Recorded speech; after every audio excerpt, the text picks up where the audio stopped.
E aí, gurizada do primeiro ano, aqui quem tá falando é o professor Ricardo, de artes. E aí a gente vai compartilhar esse vídeo aí, como se fosse uma aula, né? Apresentando para os que não viram ainda e relembrando para os que já viram, a arte urbana, que é o conteúdo que a gente vai ver praticamente todo esse ano, tá? Street art, arte urbana. Claro, o ideal era a gente estar junto, debatendo isso aqui, perguntando, questionando, mas na atual conjuntura desse afastamento a gente vai apenas contemplar esse vídeo e tirar as dúvidas pelo WhatsApp mesmo, e-mail e do jeito que dá, tá? Então vamos lá. Street art, arte de rua, qualquer interferência, qualquer intervenção feita no cenário urbano, tá? E aí aqui dentro a gente vai ter stencil, sticker, picho, grafite, tem também colagem, tem tag, tem um monte de nomenclatura que a gente vai aos poucos se familiarizando. Vamos por partes então. Stencil é aquele molde vazado, tá? Ou seja, a gente faz um desenho, aqui ó, tem até um exemplo aqui, faz um desenho, corta ele, e onde fica esse orifício, onde fica o buraco, onde fica o vazado, vai passar tinta e aí vai ficar o desenho ali impresso na parede, onde quer que seja. Então eu tenho aqui um stencil do Bob Marley e ele aqui já impresso na parede com tinta spray, né? Aí voltando aqui a gente tem esse stencil bem grande na rua de Londres, feito pelo Banksy. O Banksy é um artista bem famoso da street art, tá? A gente vai falar sobre ele esse ano mais pra frente. Então essa é a primeira técnica que a gente vai ver, stencil. Aqui alguns resultados do stencil já aplicado. Temos ali algumas figuras mais icônicas, como o Pokémon do Pikachu. Tem uma figura humana. Aí lá à direita tem uma coisa mais de protesto, né? Frase, desenho e tal. Aqui o stencil de 2 ou 3 ou 4 camadas, né? Então, por exemplo, vamos seguir pro gurizinho, ó, feito pelo Banksy também, que é aquele artista londrino que eu falei. Ele usa mais de uma cor, ele usa mais de uma camada. Então ele vem com o primeiro stencil, que é só a silhueta do menino, depois vem com o stencil só para o traço, que vai ser na cor preta, vai aplicar, vai usar. Então tem mais de uma camada, é mais trabalhoso, né? Fazer esse stencil aqui, mas o resultado é muito mais belo. Então a gente pode ver aqui uns stencils feitos na parede, aqui tem mais alguns stencils, alguns apenas algumas figuras, alguns com crítica social, aí vai de cada artista, né? Colagem e sticker é outro assunto, outra técnica dentro da arte urbana e é bem similar, só que qual é a diferença, né? A colagem, ela vai ser aquela colagem feita com cola e o sticker ele é o adesivo, já pronto. Então aqui ó, colagem é isso aqui, eu vou pegar uma arte, um desenho, uma frase, uma fotografia artística e vou colar numa parede, num tapume, enfim, algum local do cenário urbano. Não tem mistério, tá, gurizada? Aqui mais algumas imagens de colagens feitas na rua. Essa aqui é em São Paulo, algumas fotos variadas de colagens com frases, né? De impacto, às vezes de reflexão ali, por que lutamos? Mais amor, por favor. Até nessa aqui tem a imagem da menina ali colando, né? Então o que ela faz? Ela passa cola no tapume, coloca o desenho em cima e passa outra camada de cola por cima, para não manchar, não tipo melecar as mãos de cola e também para criar uma camada de cola que funciona como um verniz assim para durar mais, né? Aqui outra foto da galera fazendo uma colagem coletiva. Aqui é uma colagem em Porto Alegre com desenhos, com tags, com escritas, bem variada, né? Essa figura icônica, alguns de vocês talvez já viram, pelo centro de Porto Alegre, ou Zona Sul, é do Xadalu. O Xadalu é um artista gaúcho que a gente vai estudar esse ano, no segundo trimestre, por ali, e ele trabalha com sticker e colagem. Então aqui tem uma colagem dele, né, no centro de Porto Alegre, tem esse bonequinho bem icônico, que é um bonequinho que ele cola por aí. Aqui uma foto dele fazendo uma colagem. Então ele ali tem um galão de cola no chão, tem um extensor numa trincha, ele passa cola, coloca o desenho e passa um pouco mais de cola por cima. Aqui outras colagens do Xadalu, que remete muito às tribos Caigangue, tribos indígenas que tem em Porto Alegre, então ele faz esse trabalho em conjunto com essas tribos. É bem interessante o conceito do trabalho dele. Aqui os stickers, né, que eu falei, são os adesivos. Então a gente pode ver ali em cima que tem várias etiquetas, adesivos, né? E aqueles colados com a tag. O que é tag? A tag é a assinatura do grafiteiro. Então a tag é esse nome estilizado, geralmente feito com letras que às vezes não dá para entender, né? Porque exige um certo conhecimento da cultura. E às vezes até nem quem já é da cultura, quem pinta, às vezes consegue entender o que está escrito. Aqui uma placa em Porto Alegre também no centro, com vários stickers. Tem do Chá da Lua ali, ó. Né? E tem de vários outros artistas. Aqui mais uma foto com vários stickers e nesses stickers tem desenhos, tem assinaturas. E aí o sticker é uma forma rápida de intervir no cenário urbano, né? Então eu faço um desenho em casa, num adesivo, saio por aí, coloco no bolso, tiro, colo e não mancho minhas mãos, não é muito perigoso, então é uma forma bem ingênua de intervir no cenário urbano, né? Mais algumas imagens.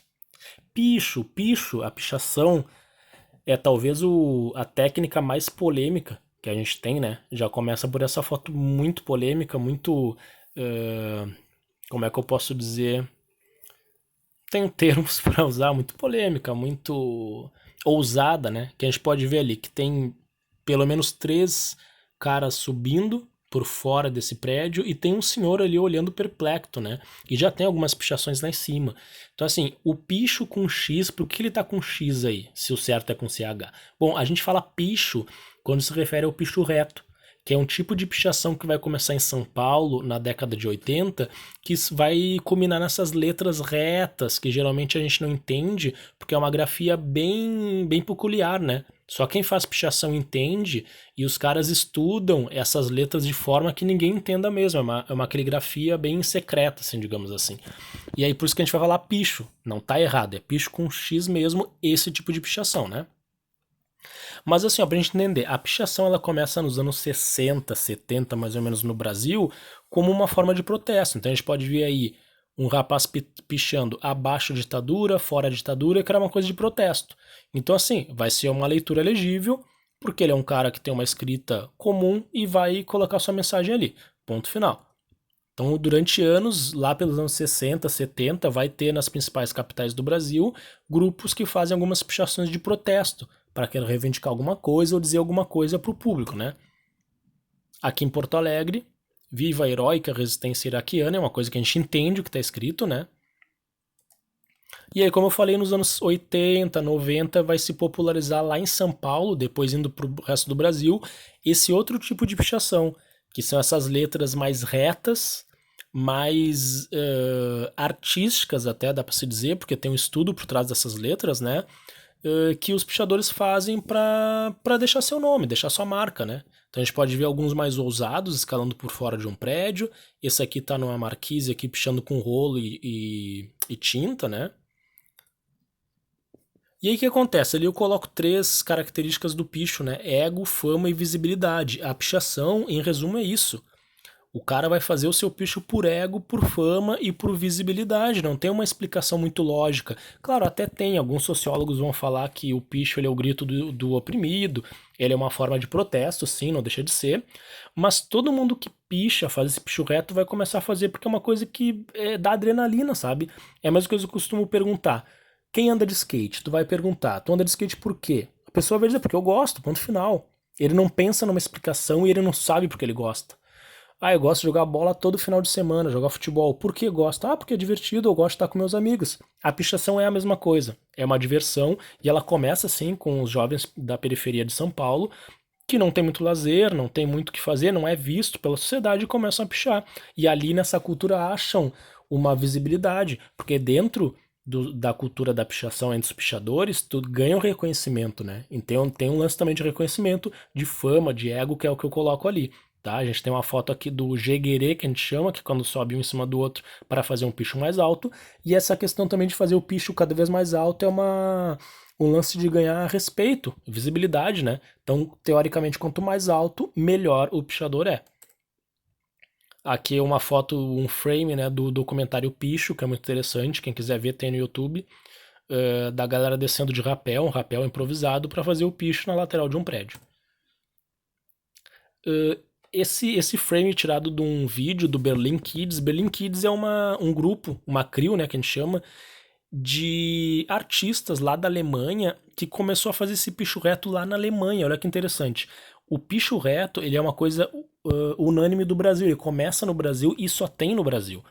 E aí esses caras lá da Europa vão pegar esse estilo de intervenção, vão adotar e vão começar a fazer lá fora. Então é uma coisa brasileira que é exportada, né? E aqui o que a gente está falando não é que se entenda que o picho é legal, que tem que ser feito. Não.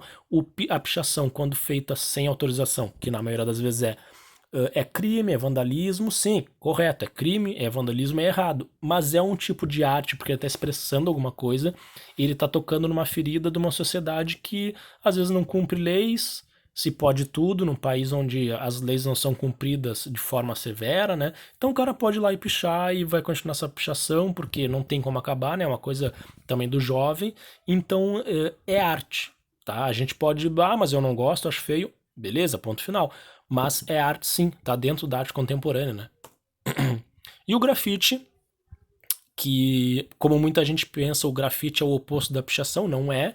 Eles caminham juntos, né? Só é uma estética um pouco mais diferenciada, mais colorida e tal, mas é a mesma estética. Tanto que o grafite ele começa nos anos 60 e 70 lá nos Estados Unidos de forma marginalizada, né? Ele começa com essas pinturas nos trens, ó, pinturas de letras com o nome dos grafiteiros ou das gangues, né?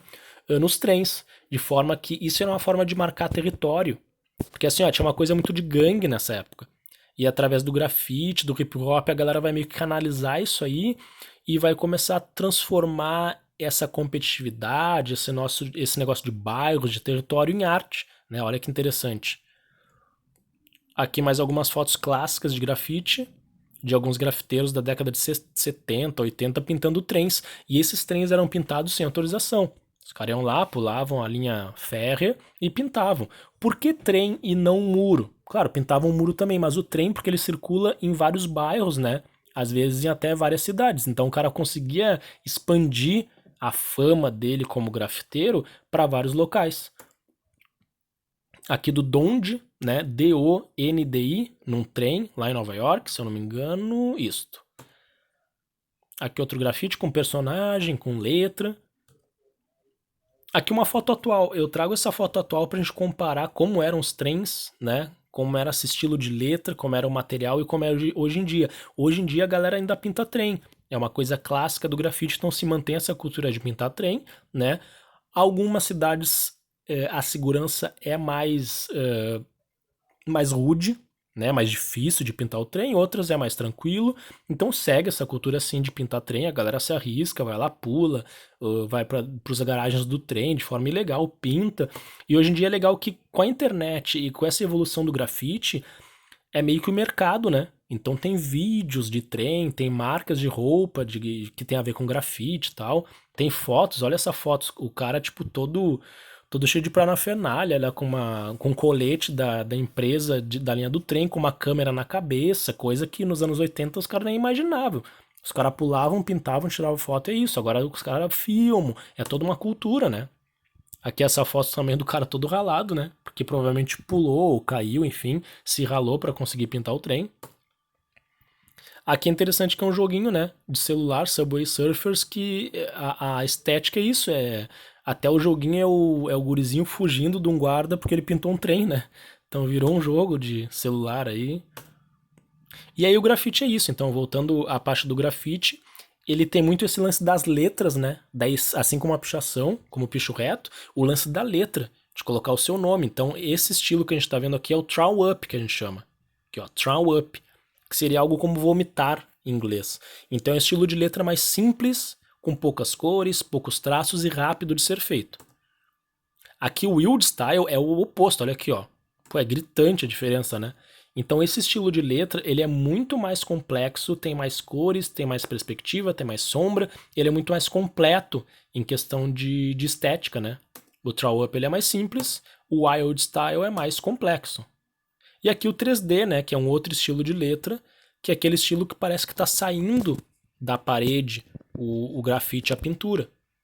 Então parece real, né? Por isso o nome 3D, são 3 dimensões. Então a gente não, a gente vai ter 3 estilos de letra.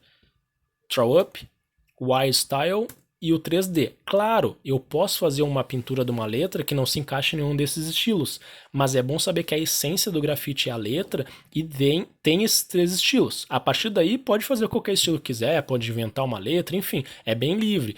Mas esses três estilos existem. E quem começa a fazer grafite conhece esses três estilos e aí começa a criar seu próprio estilo, né? Seu próprio desenho autoral.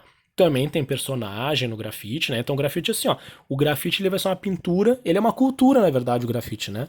Não basta eu apenas pintar na rua e achar que sou grafiteiro. É toda uma cultura que envolve tu ter o teu desenho autoral, tu ter uma tag, tu ter um nome, ser reconhecido, pintar em alguns locais, pintar bastante na rua, é uma cultura.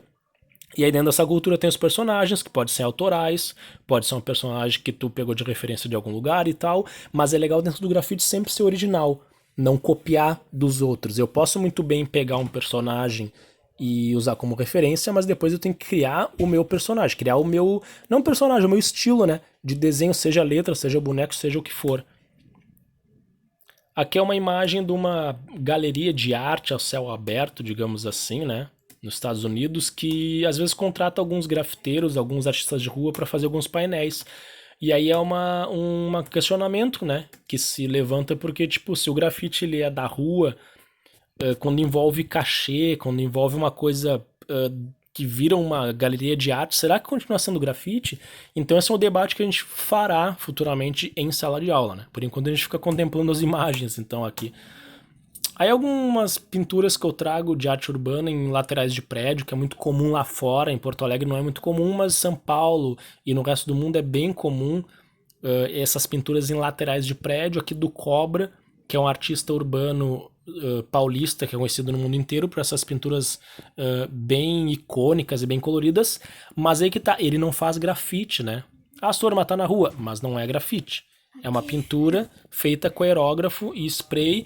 Mas por que não é grafite? Porque ele não tem esse lance da cultura de sair e pintar o que ele quiser, onde ele bem entender. Ele sempre fez trabalhos comerciais. Então por isso o Cobra ele é entendido como um pintor de mural, um artista, mas não um grafiteiro de fato, né?